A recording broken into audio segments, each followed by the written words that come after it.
দেখো কিরম শান্তভাবে এখানে ঘুরছে, টেবিলে উঠে বসলো। একটা মজা দেখবে, কিছুটা আমার মতনই ট্রেনিংগুলো পেয়েছে। মামাম মামাম, জানলায় ঝগড়া হচ্ছে। হ্যাঁ এইখানে জানলায়, তাড়াতাড়ি আয় তাড়াতাড়ি আয় তাড়াতাড়ি আয়। এই দে ঝগড়া হচ্ছে, দেখ কে ঝগড়া করছে দেখ তো। ওঠ, দেখ এদিকে ঝগড়া হচ্ছে, এখান থেকে দেখ কে ঝগড়া করছে দেখ। একদম বসে পড়লো, দেখো দেখ ঝগড়া করছে ওরা। দেখি কি ঝগড়া করছে, দেখি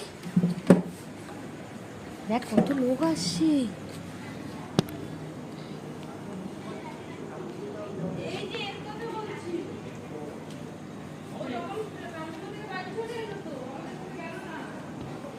দেখতে পেয়েছিস ওইখানে ডগটাকে, দেখ তোর বোন